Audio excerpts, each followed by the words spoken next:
Yo, before the podcast starts, remember to hit the like button, subscribe to the channel, leave a review, and don't forget to tell a friend so we can all have a conversation. This is a warning message to let you know this podcast is not for the easily offended. If you get offended easily, you're advised to turn off now. If you're still here listening, thank you and enjoy the show.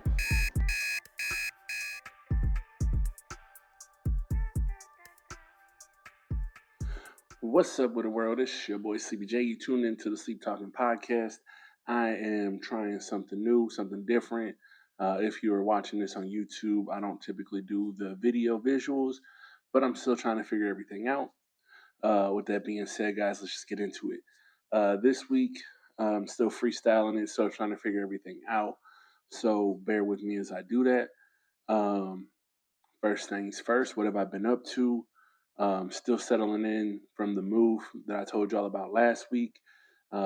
Still figuring everything out, how to, getting used to the new layout, figuring out my way around town and things like that. But I'm still settling in. New Year's right around the corner, so I'm planning on getting things together for that, new ideas and things that I want to execute for the new year. So that's kind of the things that I'm working on or dealing with right now. Aside from that, let's just get into my topics for today. Let's start off with some sports. So, Terence Crawford announced his retirement, which I kind of predicted. I know a lot of people were saying how Terence Crawford had to win because he's going to be the face of boxing and all this and that. And I just was annoyed by that whole narrative. Like people that thought that Terence Crawford at 36 years old was going to take on this mantle of boxing and run with it and teach everyone how to be the new boxing champion and all this and that. Like I give him his props. He did win. He was undefeated and all that, and cool. But I think he just bloomed too late for the sport for him to take on the mantle of being the next big thing in boxing. So I was not one of those people that was on the hype train saying that Terence Crawford was going to be the next thing. Now, I have talked to some people that do think that Terence Crawford is going to just play this role for a little bit so he can get more money, because the rumor is the reason why Terence Crawford wanted to retire was because they want him to fight Canelo again because that's the big payout.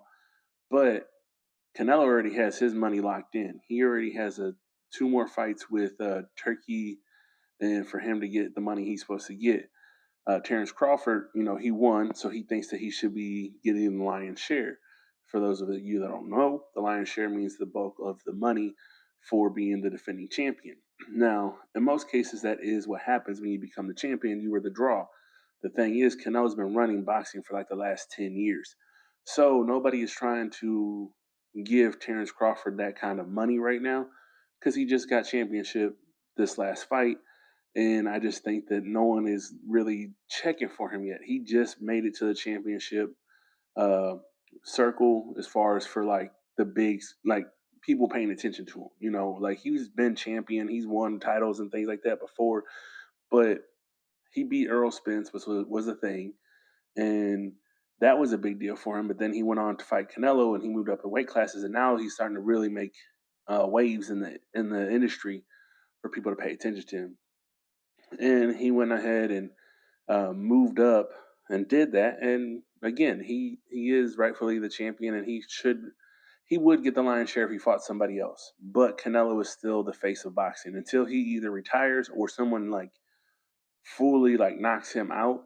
He's gonna be the lion's share draw. It's just how boxing goes. But anyways, I'm gonna move on from that part of boxing. Move on to the next part of boxing. The big talk of town, big talk around everywhere is the Anthony Joshua versus Jake Paul. If y'all didn't know, if you didn't watch it, you can go back and watch it either. I'm sure they got it on YouTube, or you can watch it on Netflix. Jake Paul got knocked out in 6 rounds by Anthony Joshua. Most people thought he should have got knocked out in the first or second round. He did a good job staying alive. He was, shuffling his feet, moving around, trying to stay away from Joshua. Joshua was still coming in. He was not getting tired or anything like that because he's still relatively young compared to a 60-year-old Mike Tyson fighting Jake Paul or anybody else. But like I said, they went at it. From what I seen, they said that Jake Paul got his jaw broken in 2 spots, which is kind of crazy, but not unbelievable. Like if you asked me, I would have told you. I tell people all the time, Jake Paul is a good amateur fighter or even an early pro fighter, but I don't think of him as a legitimate boxer. Has he beat a couple of boxers? Sure. Most of them are retired or so-called washed up in the sport. Like people are not paying attention to those boxers. Who's the one I'm thinking about? My man, um, I don't not De La Hoya, but my guy Chavez Jr. You know, he fought him not that long ago, but Chavez Jr. Is not his dad. He's not the boxing champion, the star that his dad was. Um, Again, fighting a 6-year-old Mike Tyson. Tyson Fury's little brother was still young and hungry and up and coming. So when they fought, it was kind of evenly matched. Maybe a little bit less in Jake Paul's favor because Tyson Fury's brother wants to be a legitimate boxer. Him fighting Anthony Joshua, I personally think this was a ploy for him to take a loss with it seeming to make sense. Like I still don't know. I still think that he's fighting under entertainment rules, like the way wrestling is. Whenever you watch WWE, it is entertainment, and with entertainment, it's a spectacle, and you don't have to. You can when they say wrestling is scripted, they have an outcome of who's going to win, not necessarily scripted of I'm gonna do a leg drop, I'm gonna body slam, da da da da da. The outcome is either you're supposed to get pinned or submit. Maybe at most is what the scripting of a wrestling match is. Um, and I think that's what happens with Jake Paul. I think he typically scripts on who's going to win and pays out accordingly. I don't know. And I think whenever he was supposed to fight Tank, Tank was not playing that game. Like he was being very adamant about he was going to beat him. And it was supposed to be a similar weight difference that Jake Paul had versus um, Joshua was going to be the same thing, but in reverse. Like Tank was going to have that much weight less than Jake Paul was going to have if they were to fight. And I think whenever Tank was actually, going to all the media events and talking, he was putting up real money. He was threatening people. He was really going at people, saying, "Put your money where your mouth is. I'm going to beat this guy." All this and that. And I think that scared Jake, and it would have looked bad if he would have lost to Tank because Tank is so much lighter than him. But him losing to Anthony Joshua, a former heavyweight champion and a guy who was coming back to redeem himself, it looks good for him in his boxing career. So Anthony Joshua should naturally win because he's that much taller, bigger, stronger, faster. For Jake Paul, he saves grace by him losing a fight that he is supposed to have lost. I don't think these are professional fights because most professional fights that I've seen typically don't stop at 8 rounds. Most professional fights are going to go 10 to 12 rounds whenever you're fighting for championships. So again, I think he is fighting under the guides of we are doing uh, entertainment fights. We're not actually fighting, as a sport or anything like that because it's illegal to have a scripted ending if it's an actual sporting event. But if it is, a entertainment thing, it's entertainment. It's a show that you're watching. You're not actually watching an actual sporting event. Again, I don't know. These are my speculations. This is what I believe. And until, again, I believe Anthony Joshua really beat that boy. I think that it was a legitimate win. But I think it was for him to save grace for his boxing career. He knew people wanted to see him lose. He was able to take this loss. Yeah, he got a broken jaw out of it, but he is able to play it off and say, I'm going to take some time off. I'm going to come back, and he's going to come back and try and redeem himself. So we'll see how it plays out, but that's what I think about the whole Jake Paul situation. Next thing I have up that I wanted to talk about is you guys have probably seen Kehlani talking about AI artists, Jermaine Dupri talking about AI artists specifically talking about Xania Monet, the AI artist that has been created. I don't know by the creator's name, but I know she's a black lady from, I think, Detroit. They got $3 million. And Jermaine Dupri's, views on it was, you can take away Milli Vanilli's Grammy because they didn't sing their music, but then you can have an AI artist today. He feels that you should give the Grammys back to Milli Vanilli if this is going to be okay. Now, Kehlani, sorry, her issue with this is that these are prompts that are creating all of the music. That the person that is saying that she's a poem or she writes poems and that she's writing the lyrics, but the artist isn't real. She's just giving the lyrics to sing and this and that. And Kehlani's stance on it is she's not being 100% truthful. She might be writing the poems, but she's also telling it to sing more, not necessarily in this case, but sing more like Beyonce, sound more Caribbean, do this, do that. Like, she's giving it prompts to actually sound a certain way that isn't legitimate and that just takes a lot. Now, my stance on AI is that AI artists, sorry, is that these are recreations of music that's already been created.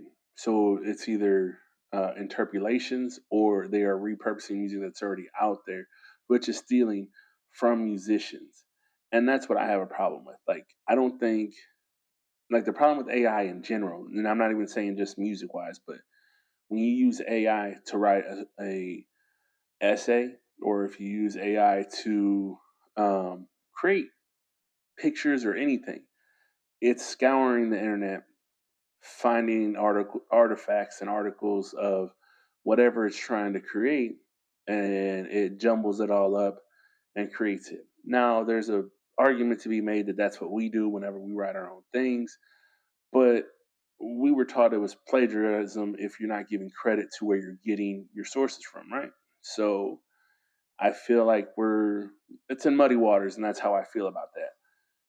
But nonetheless, the point of the story was that Xania Monet and the creator have released a diss record called Respect My Name, or Say My Name with Respect, something like that.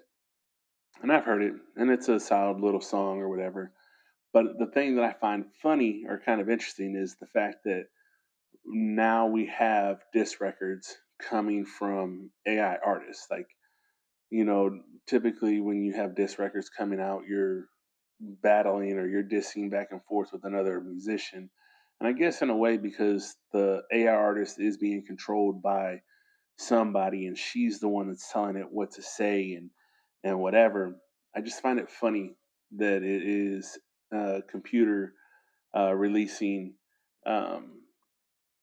disc records, and we're in an interesting time. Like, I don't have a problem with AI artists personally.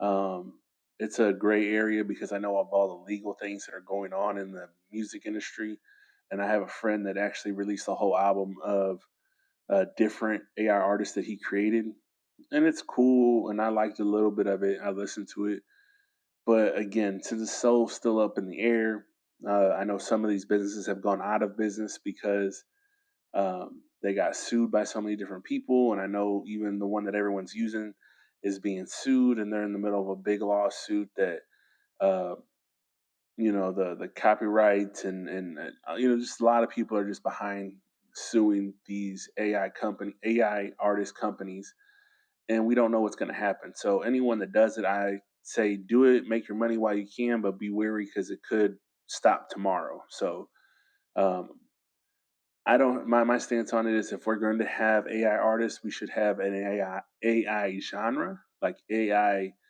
um, radio stations or AI music videos, so that way we know that these are AI music. Because when you become a fan of a song, eventually you probably want to see it in person. You want to see them perform it. You want to go to a concert. You want to support them. You want to know the person. But if they're AI artists, like, there's no person you're ever going to see. Maybe it's going to, like, I'm trying to figure out how a concert of an AI artist would look. And I'm thinking it probably would look like going to see a DJ. Like you're gonna see somebody going up there playing all the hits and just kind of vibing out to the groove of whatever's going on. But it is just a very interesting time to be dealing with music and seeing how it's going to evolve or what's the next thing. And I mean, a lot of people are saying, AI musicians are just an inevitable thing. AI is just a new tool that we're going to be using, whether you're, um, coming up with artwork or if you're, um, just AI is just being implemented in everything. I think it's overkill and I think it's hurting the environment. Of course, we all know this, but um, it could still stall out. I remember there was a time where they had a thing called beta uh, CDs and DVDs and things like that that were not like the ones that we all watched, but they were bigger. Betamaxes were smaller, things like that. But they didn't work. Like people bought them. There was a lot of money invested into them, but they wound up stalling out because they were either too expensive or just people didn't like having them. They were too big, inconvenient for too small. Um, so in the long run, AI, at least music, might not be uh, a big thing that'll last. Like at least not right now. I know a while back they had an AI rapper that came out. People hated it. They wound up shutting it down pretty quick. That was about 5 or 6 years ago. So again, 5 or 6 years later, now we have R&B artists, country artists, and again, the music sounds okay, but again, when we're looking at a lot of musicians are suing because their music is being interpolated or they're stealing it or they're stealing voices and likenesses of real people. I don't know the logistics of how that's going to last as far as for a record label, as far as for uh, an entertainer, how any of that's going to work. But it is definitely something that I will be paying attention to and talking about. Um, but yeah, that's pretty much what I have for you guys today.